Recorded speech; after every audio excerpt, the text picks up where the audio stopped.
Our cities become crowded, but young people from the country continue to drift in. What else can they do? There are no opportunities for them in most country towns. 3/4 of our population huddles on a minute part of the continent, while the rest lies empty. Yet the potential to bring water to this thirsty land is there. Millions of acres can be tamed. The Snowy Mountains Authority has done it before. Their skill and experience must be used in other parts of our land. The CSIRO has stated that cloud seeding on a huge scale could lift our rainfall over vital productive areas by up to 25%. Yet nothing is being done, and good land dies of thirst. A nation's resources are its wealth. To neglect them is the most tragic thing we can do. Yet neglect them we have. Not only the vast acres, but the minerals and the industry.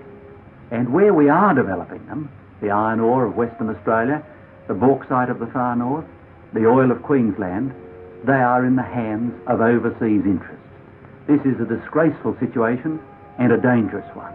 It is sheer common sense that we should control our own destiny.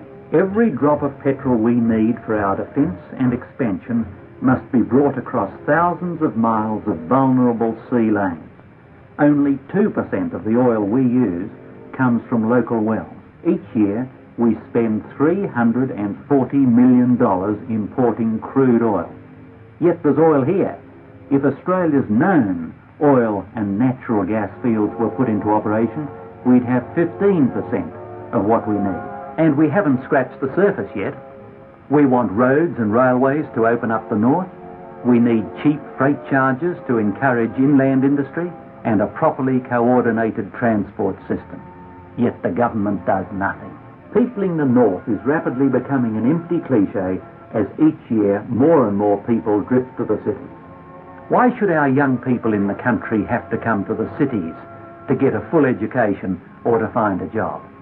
They need local industry to provide steady jobs, and they need the same facilities for training and recreation as we have in the city. No developed country should tolerate the conditions of many of our country schools, where often there aren't even enough desks to go round.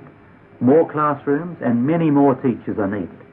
Educational television can play a vital part in the country. 2 special committees have already made recommendations on television teaching, but as usual, nothing has been done.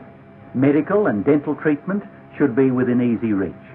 Sewerage should be commonplace. Consumer goods should be freely available at fair prices.